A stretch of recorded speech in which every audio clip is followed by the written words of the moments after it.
bueno verlos. Hay algunas caras conocidas. Yo estuve el año pasado aquí. Soy Ignacio Chilet, soy el director de Grupo Pictor, que es la consultora de desarrollo y asesoría de inteligencia artificial aplicado a industrias. Y estamos también con Héctor Rueda, que nos está acompañando desde AI Factor, que es nuestra empresa partner. Bueno, le doy la palabra a Héctor, que nos va a contar un poquito sobre inspección visual y cómo vamos tomando datos a partir de eso y cómo podemos convertir eso en data que nos puede ayudar a solucionar muchos problemas. Muchas gracias, Ignacio. Y bueno, en esta presentación vamos a poner un caso práctico, pero también queremos hacerlo un poco más dinámica. Queremos que nos cuenten ustedes también algunos de los problemas que pueden enfrentar y cómo juntos podríamos solucionarlo, o pues también darles a ustedes ideas de cómo resolver estos problemas. Vamos a presentar el caso práctico, cuál es el problema que se está resolviendo y también los pasos que nosotros llevamos en este tipo de proyectos para maximizar el retorno de inversión. Finalmente, lo que queremos hacer, entonces, ¿cuáles son los pasos que necesitamos? Y finalmente, lo que queremos platicar con ustedes es a dónde podemos llevar más allá este tipo de proyectos. Porque en general implementamos un sistema que reconoce patrones, etcétera, pero ¿cómo podemos potencializar ese tipo de proyectos con datos de la máquina y también con agentes de la IA? Entonces vamos a platicar un poquito más a detalle de eso. Y bueno, el problema que queremos presentarles el día de hoy es cómo detectar defectos en fundición antes de que ocurran o cuando ocurrieron, ¿no? ¿Por qué queremos platicar de esto? Porque a veces cuando nosotros tenemos este tipo de procesos dentro de las maquilas o de la manufactura, estos procesos se detectan hasta que ya pasaron a una estación de calidad o de inspección, y generalmente este tipo de defectos solamente se detectan por lotes. Entonces nosotros queremos potencializar este tipo de capacidades. Entonces el problema que vamos a platicar el día de hoy es defectos en fundición. Les voy a platicar cómo funciona esto. Entonces, generalmente cuando hacemos fundición de metales tenemos un molde, ¿no? En ese molde, ya sea de arena, de metal o de madera, se vierte el metal fundido. La cosa que pasa ahí es que el metal o el molde es más grande que la pieza final. ¿Por qué? Porque lo que pasa es que el metal pasa por un proceso de enfriamiento y posteriormente se empieza a encoger hasta llegar al tamaño final de la pieza que nosotros queremos. Y bueno, cuando nosotros pasamos por este proceso podemos tener diferentes tipos de defectos. Tenemos sopladuras o poros. ¿Qué pasa? A veces los gases quedan atrapados dentro del metal y cuando se enfría la pieza se empiezan a ver estos poros, ¿no? Entonces es un tipo de defecto. También tenemos los rechupes, que son cavidades por contracción del metal. Entonces, como les mencionaba, el metal pasa por un proceso de enfriamiento y se contrae. Cuando se contrae, surgen cavidades por el mismo proceso. A veces puede ser porque el medio no está controlado, cuando estás esperando el proceso de enfriamiento, la humedad puede sobrepasar cierto límite, la temperatura, etc. También tenemos las rebabas. Eso, al final de cuentas, son pues pequeños defectos en la pieza que tienen metal de más, que esos, por ejemplo, ese tipo de defectos se pueden pasar a un proceso de rework. Entonces, si nosotros detectamos ese defecto, no podemos decir, no voy a descartar la pieza, simplemente lo mando a otra estación donde el operador puede corregir esos defectos y la pieza puede cumplir los estándares de calidad. Otro tipo de defectos son las grietas y fisuras. Por ejemplo, estos son los defectos más costosos, ya que Si nosotros vemos grietas o fisuras, la pieza está comprometida y esa pieza sí se tiene que tirar, o podría pasar por un proceso donde se vuelve a fundir, pero al final de cuentas, cuando nosotros volvemos a fundir la pieza, estamos gastando recursos, energía y tiempo para corregir este tipo de defectos o para intentar rescatar algo del costo que nosotros ya invertimos dentro de estas piezas. Finalmente, tenemos otro tipo de defecto que son las inclusiones, en el cual algunos agentes externos entran a la pieza, se quedan dentro de la pieza y ya no la podemos extraer. Y bueno, nosotros para resolver este tipo de problema creamos una herramienta la cual nos permite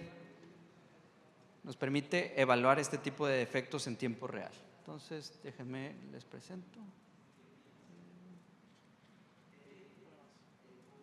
Ok, muy bien. Entonces, en esta herramienta nosotros tenemos un dashboard que el gerente de producción o el gerente de planta puede ver en tiempo real los tipos de defectos que están pasando por cada una de sus líneas. Entonces, ya tiene conciencia exactamente de cuánto costo está perdiendo por este tipo de defectos y lo tiene, como les decía, en tiempo real. Tenemos también una pantalla en donde los operadores pueden ver las piezas que están pasando a través de la línea de producción y se está viendo los defectos que se encuentran o si las piezas están correctas.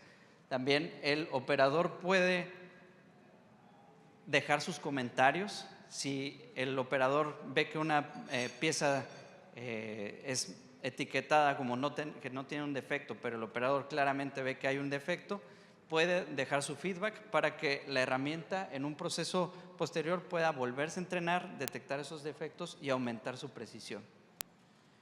Y bueno, también hay otra pantalla en donde el operador también puede subir imágenes de muchas piezas para poder entrenar el modelo y así, bueno, también probar la eficacia del producto. Y bueno, ahora sí vamos a algo que es, bueno, cifras fuertes, ¿no? Generalmente, la precisión típica de la revisión manual de este tipo de procesos es del 80%. Con inteligencia artificial, la primera promesa es que al menos puedes obtener una precisión del 90%. Generalmente tenemos una precisión del 95%. Entonces, vemos un incremento del 15% de la eficacia de la inspección de este tipo de piezas. ¿Y eso qué significa? Si nosotros vemos esto en números, digamos que estamos produciendo 1000 piezas. De esas 1000 piezas por hora, tenemos 100 piezas que tienen defectos. Entonces, actualmente tenemos 80 piezas o con inspección manual, típicamente 80 piezas están bien inspeccionadas, pero el resto de 20 piezas tienen algún defecto que pasó más adelante en otras estaciones, etcétera, y se multiplica el costo de estas piezas. Pero si nosotros mejoramos esto, entonces, ¿qué quiere decir? Que podemos detectar 15 piezas más con defecto o que están mejor o que pueden ser retrabajadas, y eso significa que si son piezas muy grandes que pueden costar cientos de dólares, podemos recuperar esos cientos de dólares y utilizarlo para esta herramienta. Entonces, otra ventaja que tenemos con este tipo de soluciones es que en vez de tener muestreo, nosotros analizamos cada una de las piezas que están pasando por la línea de producción. Además, tenemos una operación 24/7. ¿Qué quiere decir? Que el operador, cuando está generalmente inspeccionando este tipo de piezas, pues después de un turno de 8 horas, a la sexta hora de estar viendo las mismas piezas una tras otra vez, pues tenemos cansancio humano y es normal. En cambio, este tipo de sistemas pues están inspeccionando 24/7, evitando la fatiga y variación entre turnos. Hay otra variación importante también, que es el cambio del criterio, ¿no? Cuando cambiamos de persona, cada uno se fija en distintos detalles. Y esos detalles también pueden generar una diferencia. Lo que puede ser defectuoso para uno, quizás en una pequeña sutileza, no es defectuoso para otro. Bueno, para contarles un poco, claramente no es el único ejemplo donde se puede aplicar el análisis visual. También se puede aplicar en farmacéutica, en automotriz, por ejemplo, en soldaduras, ensamblajes, en farmacia, por ejemplo, sobre todo en el etiquetado, ¿no? Lo importante que es en el llenado. Ayúdame con otro, a ver. Sí, electrónica, como mencionamos ahí, las maquiladoras de tarjetas electrónicas tienen las tarjetas electrónicas, muchos componentes van pegados a la tarjeta electrónica, distintos productos que producen. Entonces, este tipo de sistemas pueden ver si las piezas están colocadas de manera correcta y también pues estos componentes están soldados. Entonces, también pueden inspeccionar las soldaduras.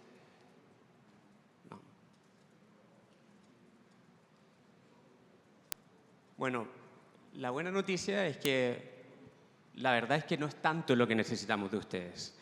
Necesitamos, en primer lugar, saber lo que ustedes consideran que es una pieza defectuosa o qué es un defecto y qué no lo es. Muchas veces ese registro viene dado y se ha desarrollado y muchas veces no. Y en ese caso nosotros podemos ayudarlos a generar ese sistema. Por ejemplo, piezas buenas, piezas malas, etiquetados que hayan llegado incluso a control de calidad, que no hayan sido detectados en el minuto, sino que ya en una de las últimas etapas de producción. Bueno, los criterios de aceptación y rechazo, si los tienen generados, ¿no? ¿Qué es lo malo, qué es lo bueno? Para no dejarlos también solo en el único criterio de quien inspecciona. Y por otro lado, un historial, como les decía, un historial de defectos frecuentes. Me imagino que muchas veces existe, muchas veces uno los va interiorizando, pero no los va plasmando en un documento o en un documento que continuamente vaya creciendo. Y bueno, agregando un poco más en los criterios de aceptación, nosotros generalmente se puede definir, ¿quieres detectar si hay un defecto o no? O si quieres detectar si hay un defecto y cuando hay un defecto, ¿qué tipo de defecto? Nosotros recomendamos hacerlo en 2 pasos, detectar defecto y no defecto y posteriormente hacer un segundo paso en donde detectas exactamente qué tipo de defecto. Y como menciona Ignacio, el historial de defectos frecuentes. Esto es muy importante ya que también tenemos que saber cuál es el defecto más costoso, cuál es el defecto que más les importa para poder atacar de raíz eso y poder solucionarlo. Bueno, exactamente. Luego de eso, nosotros también entregamos, ¿no? La idea es poder hacer esta clasificación y luego de esto tener una clasificación de defectos en vivo, ¿no? Por otro lado, entender desde dónde vienen y cuál es la categoría de estos defectos y, más importante aún, darles a ustedes visión en tiempo real con dashboards que integren todos estos datos y puedan ustedes también tomar conclusiones o hacer predicciones también ayudados por inteligencia artificial. Héctor. Bueno, de todas maneras lo más importante y lo que consideramos relevante también es la trazabilidad dentro de las cadenas de producción. Y efectivamente, nosotros al tener un sistema ya creado y un proceso de detección visual, también podemos hacernos una idea histórica de cómo ha ido generándose un proceso de mejora y eficiencia continuo, que es bastante importante para saber cuáles han sido nuestros costos en años anteriores y proyectar cuáles serán nuestros costos a futuro. Bueno, aquí un poco lo que necesitamos al principio, aparte de estos datos, los datos que ustedes tienen y los criterios que ustedes tienen para sus distintas industrias, es una cámara industrial. Bueno, esto responde a algo bastante quizás obvio, pero es la calidad de la cámara dependiendo del tamaño de la pieza que queremos inspeccionar. Si estamos inspeccionando algo muy pequeño, no nos va a tocar inspeccionar un átomo, creo, pero si es que fuese algo así, tendría que ser una cámara subatómica, ¿no? Pero bastante, en términos generales, lo que necesitamos es específicamente cámaras de alta calidad. Y eso se define en base a la pieza que queremos analizar. Lo otro, no menor, es la iluminación. es decir, cómo estamos pudiendo observar esa pieza. Es distinto, y no la cámara, por muy buena que sea, es distinto si algo está oscuro o iluminado desde una perspectiva que no nos favorece. Es decir, que tenemos que tener ciertos parámetros de iluminación que acompañen, en el fondo, la visión de esa pieza. Por otro lado, también, muy importante, generar entrenamiento. No es solo recolectar datos, no es solo identificar defectos, es identificar esos defectos, pero también enseñarle a la inteligencia artificial y a nuestro sistema cómo poder ir prediciendo y de alguna manera también identificando cada vez más eficientemente esos defectos. Y en muchos casos se puede llegar a necesitar, en algunos si la producción es menor, una GPU que esté en el fondo fuera de línea para evitar la latencia y que nos permita generar detección de defectos inmediata para poder ir teniendo esos datos sin una latencia que puede perjudicar el análisis de esos datos. Claro, y agregando, por ejemplo, la cámara industrial, como bien mencionaba Ignacio, la resolución es muy importante, pero también algo que tenemos que analizar es la velocidad de la línea, ¿no? Hay líneas que, por ejemplo, que es moldeo, pues no producen tantas piezas a la vez o van pasando lentamente a través de la línea, pero en cambio si tenemos líneas en donde estás produciendo botellas, todo el tiempo van a estar pasando a una velocidad constante y necesitamos que también la cámara sea lo suficientemente rápida para poder capturar todas esas imágenes.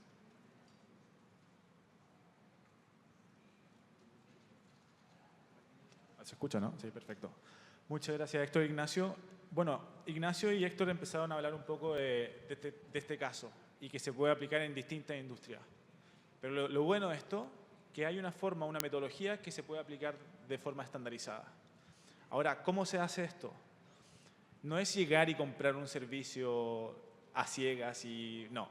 Se parte siempre con un piloto que se llama el Proof of Concept o prueba de concepto, donde nosotros atacamos la necesidad que puede ser traída por una empresa, una institución o alguien que nos puede decir, quiero resolver este problema, como también nosotros podemos ir a ver y detectar múltiples problemas que se pueden solucionar. Generalmente se puede solucionar de distintas formas. Si uno tiene 10 problemas en una empresa, ahí se puede crear como una matriz de impacto y soluciones, donde uno puede agarrar la que tenga mayor complejidad, alto impacto, o la de mayor impacto con menor complejidad.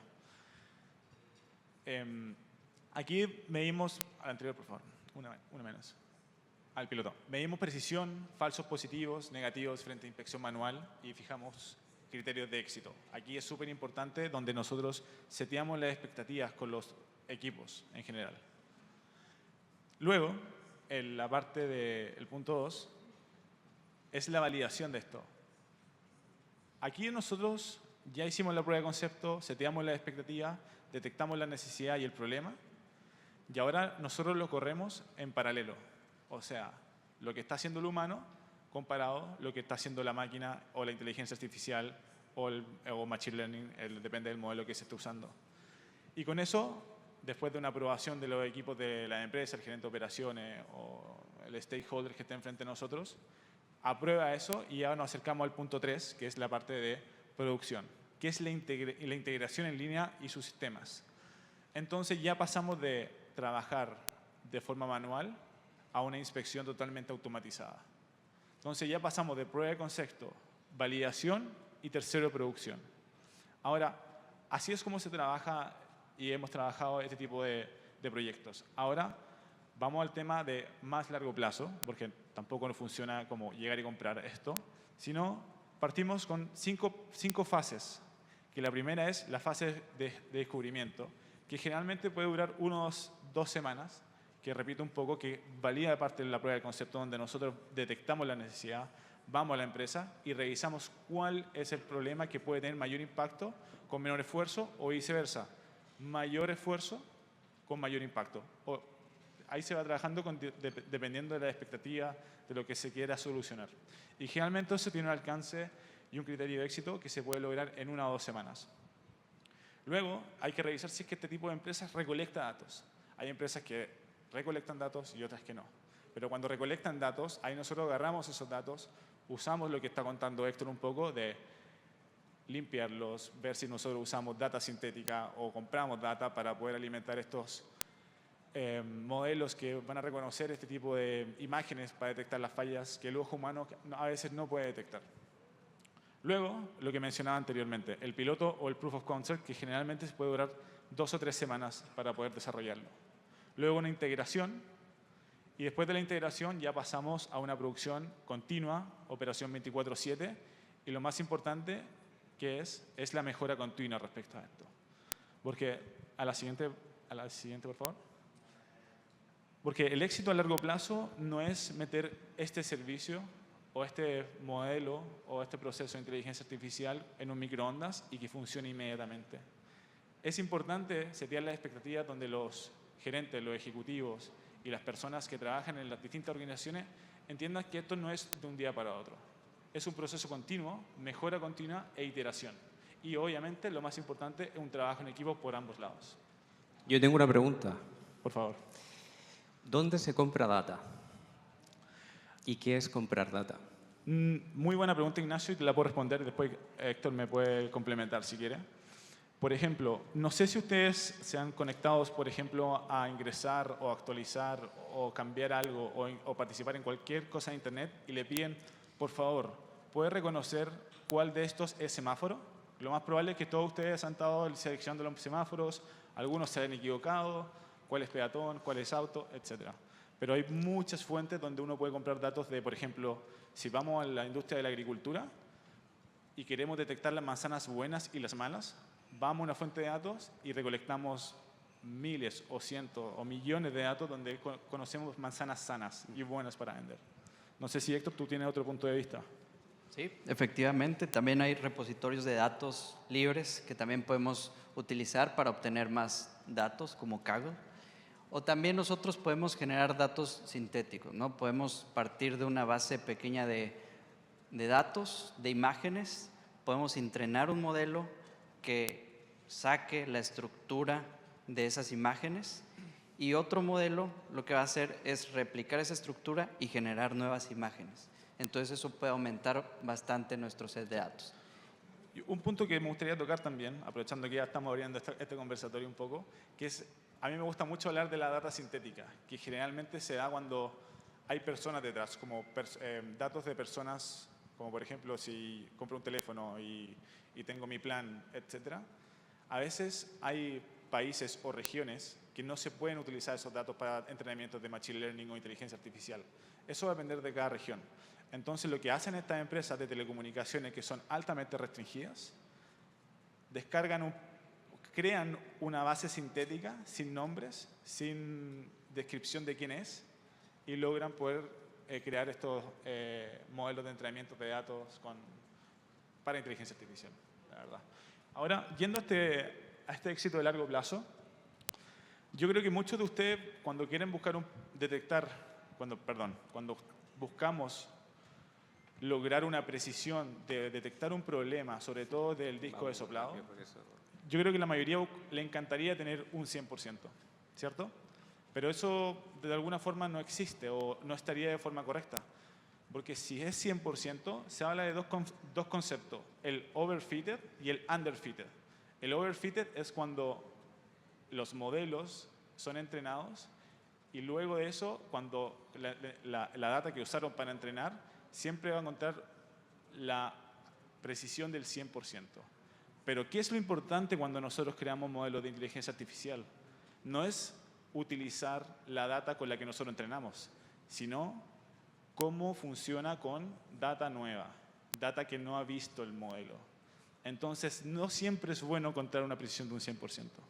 Y el underfitted es cuando el modelo es poco complejo, le faltó data para poder entrenar. Entonces, no funciona ni en entrenamiento, ni tampoco funciona con data de información nueva. Yo tengo otra pregunta. ¿De aquí hay alguien que haya implementado un modelo similar a lo que estamos viendo ahora? ¿Y lo consideran útil?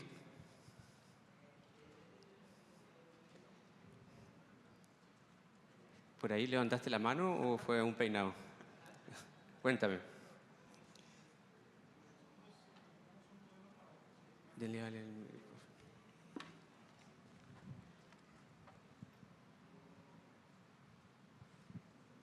Nosotros implementamos un modelo para detección de imágenes y poder con eso inferir qué clasificación aduanal le toca a un producto. Es algo parecido, pero o sea, se basa en la misma lógica. Y de este modelo, ¿cuánto seguimiento se le ha dado? ¿Han notado si este modelo sigue funcionando como cuando lo implementaron? Eso es, bueno, es que ahí, como lo implementamos solamente ahorita para un cliente, pues depende de los datos de ese cliente. O sea, para poderlo crecer necesitaría los datos de importación de otro cliente para poder alimentarlo y seguirlo creciendo. Pero imaginemos que siguen siendo los mismos datos. ¿Sigue funcionando el mismo modelo para esos mismos datos? ¿O si llegan datos de ese mismo cliente con el que lo entrenaron, va a seguir funcionando a lo largo del tiempo? No lo puede, bueno, lo puedes optimizar porque vas encontrando errores cada vez con cada una de las imágenes.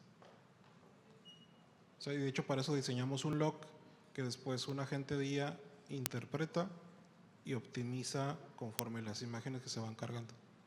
O sea, se va alimentando de los propios procesos que lo administra el usuario. Perfecto. Sí, no, y de hecho esa es la manera de implementar este tipo de modelos. Por eso mismo también en el demo que presentamos también está muy fuerte la parte del feedback del operador, ¿no? Porque también buscamos que este tipo de modelos se sigan entrenando. A veces nosotros optimizamos los procesos dentro de la fábrica y una vez que los optimizamos nos encontramos con nuevos problemas. Entonces, por eso es que necesitamos constantemente monitorear este tipo de modelos, tener dashboards que pueda ver la gerencia y seguir entrenándolos constantemente. También otra cosa que vemos aquí en esta gráfica es que el número de defectos no siempre es balanceado. Y por eso es que, Pablo, hablamos de la parte de los datos sintéticos, ¿no? Por ejemplo, aquí podemos ver el número de grietas, que como les mencionaba anteriormente, es el defecto más costoso, pero también es el defecto menos ocurrente dentro de este proceso. Entonces, los modelos que entrenamos con si los viéramos los datos así solamente, cuando lo ponemos en producción, la grieta va a ser muy difícilmente detectada por el modelo. Y por eso es que nosotros tenemos que crear datos sintéticos para esto. Tenemos una duda por acá.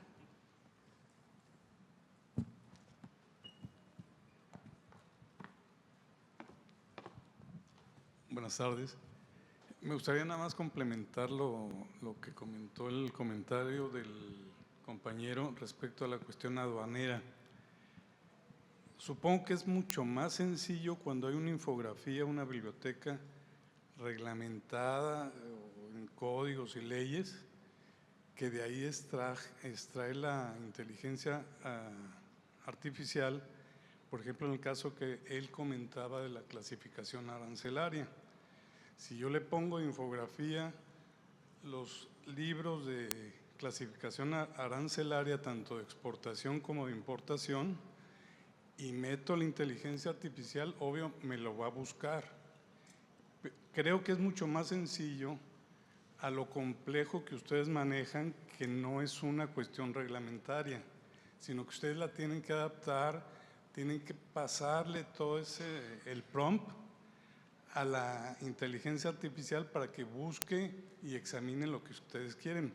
Pero nada más era complementar lo del compañero. Es mucho más sencillo cuando es una cuestión reglamentada, a una que hay que buscarle realmente el fondo a las cosas, salvo la mejor opinión de ustedes.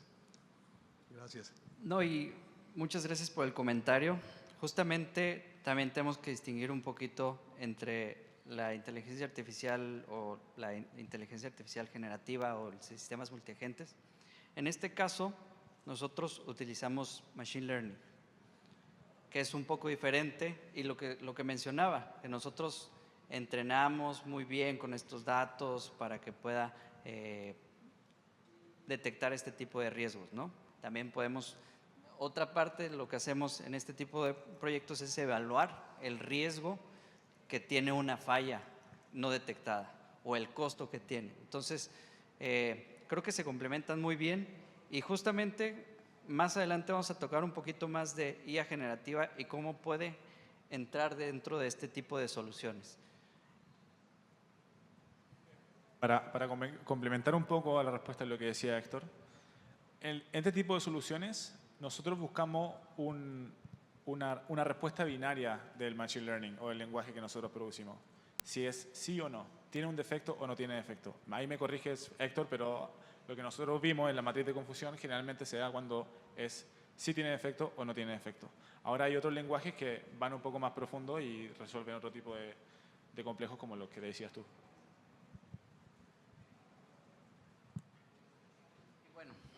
Ahora sí queremos platicar un poco más de qué es lo que viene, qué es lo que podemos hacer encima de este tipo de sistemas, ¿no? Entonces, lo que queremos hacer es, en vez de detectar los defectos que ya pasaron, ya nos costaron, pero que podemos hacer algo al respecto, queremos prevenir los defectos. ¿Y cómo podemos lograr esto? Si al sistema de visión nosotros capturamos parámetros de la máquina o de los sensores, como les decía, algunos de estos defectos pueden surgir por la temperatura de la fábrica o la humedad, etcétera. Entonces, ¿qué podemos hacer? Agregamos sensores que puedan alimentar el proceso y puedan prevenir este tipo de defectos. Por ejemplo, aquí en este tipo de problemas, bueno, este es una pieza, es moldeo, se deja la pieza, etcétera. Pero hay otro tipo de proyectos en los cuales los parámetros de la máquina influyen directamente sobre el producto final, ¿no? Entonces, digamos, por ejemplo, tenemos suturas que se tienen que trenzar, ¿no? La máquina va a tener un torque, va a tener electricidad, va a tener, gasto, consumo energético, va a tener presión, etcétera, ¿no? Entonces, este tipo de soluciones pueden a largo plazo detectar cuáles son los parámetros que llevaron a tal defecto dentro de las piezas, ¿no? Entonces ya estás juntando la inspección de calidad con la optimización del proceso, ¿no? Entonces se correlacionan los defectos con los parámetros de la máquina. Y finalmente tenemos que evaluar la causa raíz. Entonces podemos ver igual en el problema de las suturas, ¿no? Estamos viendo que podemos poner incluso un agente, ¿no?, que está viendo y que puede ver que la causa de que haya cierto tipo de defecto es porque el torque de la máquina pues fue bastante fuerte. O podemos ver que a lo largo del tiempo la calidad se va degradando. ¿Qué podemos hacer ahí?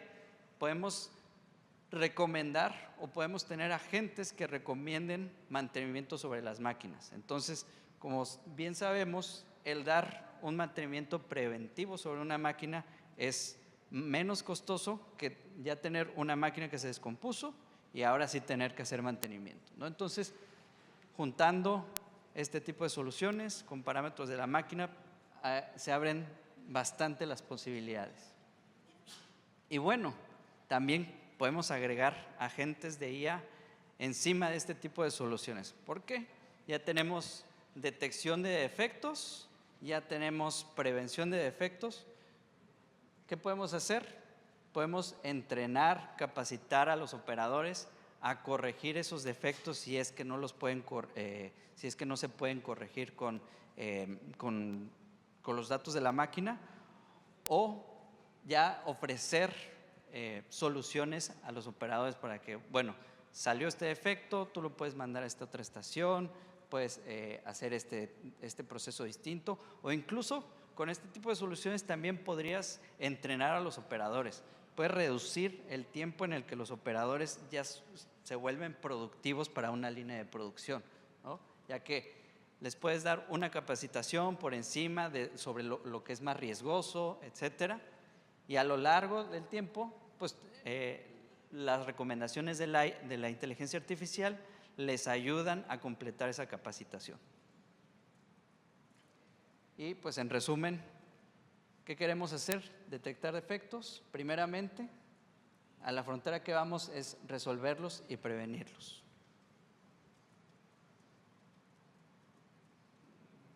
Perfecto. Y antes de finalizar, queremos invitar a la reflexión un poco y la idea es que podamos compartir con ustedes también y escuchar sus opiniones. Y al final la inteligencia artificial consiste en amplificar el potencial humano, no en reemplazarlo. Sí, ahí bueno les quería comentar, nos robamos esta frase de otra persona, pero es una frase bastante interesante y que abre bastante la conversación. Efectivamente estamos viendo modelos visuales, ¿no?, que podrían reemplazar efectivamente el criterio humano. ¿Qué opinan ustedes de esto? ¿Qué opinan de lo que les acabamos de comentar? ¿O si creen que efectivamente va a haber un reemplazo o realmente lo que va a aumentar es la eficiencia de esas mismas personas? No sé si aquí quieres comentar algo.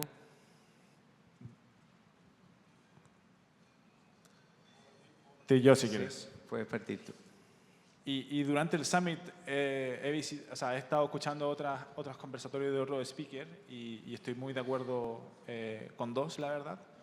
Uno fue al comienzo, que fue la apertura, que dice, no es el human in the loop, que es el humano en el loop de inteligencia artificial, sino es la inteligencia artificial al servicio del humano.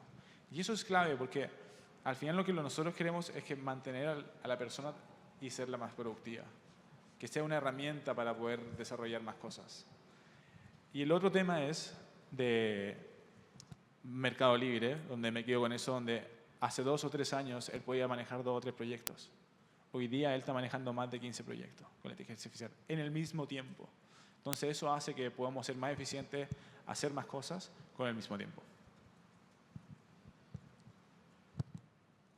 No sé si tienen alguna pregunta.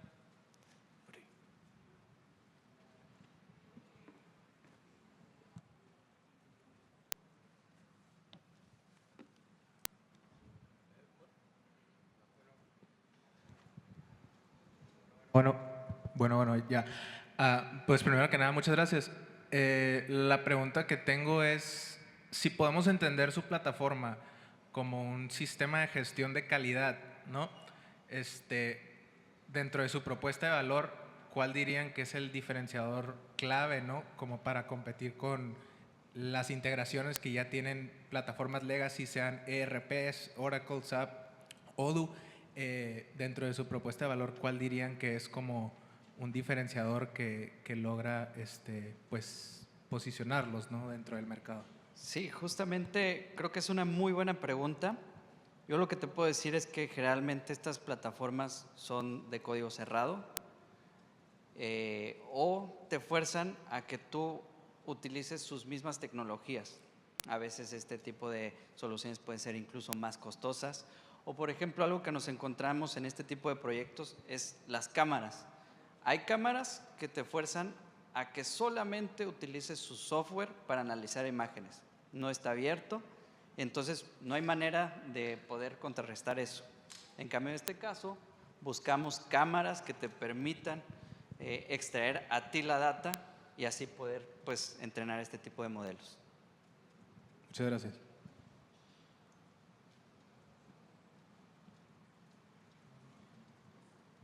¿Alguien más? ¿Alguna pregunta? Por ahí. Hola, buenas tardes. Quería haceros un par de preguntas, si puede ser. ¿Tenéis la posibilidad de integrar cámaras que tengan sensores LIDL o de rayos X? ¿Ya habéis probado alguno que sea compatible con vuestro software? Después, en el proceso de entrenamiento, por ejemplo, si yo tengo una planta que está produciendo 16.000 piezas al día de lo que sea, ¿cómo almacenáis esas fotos de alta calidad?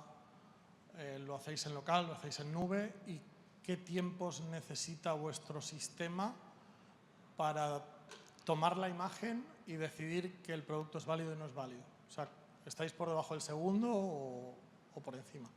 Sí, por debajo del segundo. Pero lo que tú mencionas también es muy importante. Puedes tener información de distintas cámaras, distintos sensores, incluso puedes tener imágenes de alta definición, ¿no? Entonces, cuando tienes ese tipo de imágenes, puedes llegar a un límite de almacenamiento. Entonces, hay estrategias a seguir. Una es eliminar las imágenes viejas que no queremos, que no lo recomiendo para nada. Otra es entrenar modelos que te permitan extraer las características más importantes de esas imágenes y así tú reduces efectivamente la información en vez de estar viendo decenas de miles de parámetros, que realmente serían los píxeles, estás viendo solamente un vector de quizá 100 características que definen exactamente a tu objeto y que te pueden ayudar a distinguir este tipo de defectos. Pero si vectorizas la imagen, ¿cuánto tardas en vectorizarla? O sea, eso te afecta en el tiempo de análisis. ¿Repites, por favor? Me refiero, si vectorizas la imagen, ¿eso te afecta en el tiempo de análisis o lo haces a posteriori? Claro, sí puede afectar, pero por eso mismo es que también cuando entrenas el modelo te aseguras que sí extraiga muy bien. Generalmente cuando se entrenan redes neuronales en este tipo de proyectos, para extraer ese tipo de características, en vez de llegar a la última capa de la red neuronal donde te está diciendo exactamente si hay un defecto o no, te puedes saltar a una capa anterior y ahí en esa capa empieza a generar el vector de características principales. Sí se puede perder información, sobre todo cuando quieres ver nuevos defectos, etcétera, pero también tienes que estar consciente sobre la cantidad de información que estás almacenando, que también puedes pensar en otras estrategias de data lake o data warehouse, donde puedes tener imágenes guardadas que no usas en ese momento. ¿Para qué? Para hacer análisis a posteriori y mejorar tus modelos. Y sobre los sensores que te preguntaba, los LIDL, por ejemplo, como tienen los Face ID y demás, ¿podéis aplicar ese tipo de sensores a las cámaras? ¿Lo habéis probado ya o tenéis que trabajar con un tipo de cámaras específicas? No hemos probado con ese tipo de sensores, pero pues sí, o sea, entiendo tu punto, ¿no? Ese tipo de sensores extraen la profundidad del rostro, etcétera, y te pueden ayudar a mejorar. O de la pieza. Así es. Muchas gracias. Efectivamente, estamos tratando el análisis visual, pero existen múltiples sensores, ¿no? Sensores de temperatura, sensores LiDAR de profundidad, que efectivamente nos ayudan a saber bastante más datos, como la forma de las cosas también, ¿no? Y también nos ayudan a detección en terreno, como cómo frenar frente a algo. El LiDAR es bastante utilizado también en ciertas maquinarias autónomas. También hay otro tipo de sensores, también como wearables, por ejemplo, maneras de optimizar también el funcionamiento y acumular data de los mismos trabajadores. Y en ese sentido lo interesante es cómo correlacionamos esa data, la manera o la ingeniería en que tomamos esas distintas variables y las convertimos en algo que dé valor. Y eso sí lo podemos hacer. Depende un poco de cuál es efectivamente el resultado o el defecto o la predicción que queremos generar. En este caso, como comentas, podría ser bastante útil también sumar un LiDAR o quizás, por ejemplo, una señal de Wi-Fi o Wi-Fi, que también probablemente nos da un mismo resultado sobre la estructura, ocupación de un lugar. Nos puede dar un resultado interesante si se contrasta, por ejemplo, con el dato de una imagen. ¿Alguna otra consulta? ¿Pregunta?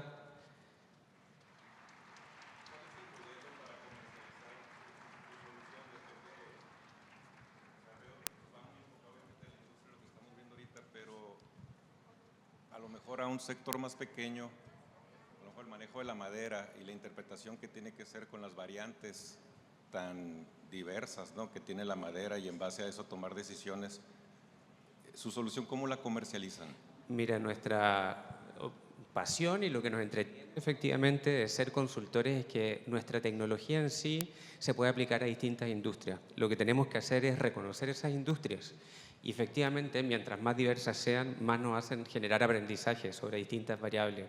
Muchas veces lo que hacemos es utilizar, o sea, también sumar a nuestros equipos profesionales que sean especializados en esas áreas y además trabajamos de la mano con las personas que ya son parte de esa industria. De hecho, lo más importante para nosotros es que las personas que son parte de la industria sean nuestros colaboradores y no, en el fondo, tratar de imponer un modelo, ¿no? Porque eso es lo que genera generalmente es fricción, tanto a nivel cultural, de adopción y también a nivel de usabilidad del sistema. La idea no es tomar algo e implementarlo como un retail, ¿no? Y efectivamente eso es lo que sucede con otras grandes compañías, que la dedicación que pueden tener no es la misma que la que vamos a tener nosotros o nuestros colegas, por ejemplo. En ese sentido, nuestra comercialización es efectivamente el detalle y también la integración con la organización.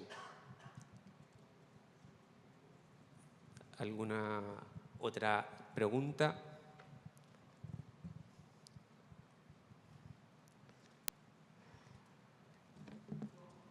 Bueno, les agradecemos su compañía, que después de comer hayan venido a vernos.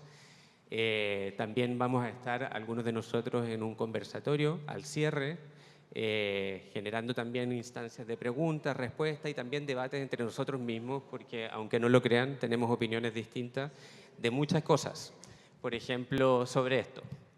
Así que los esperamos ahí y bueno, pueden ir a tomarse un cafecito por mientras. Nos vemos. Muchas gracias. Muchas gracias.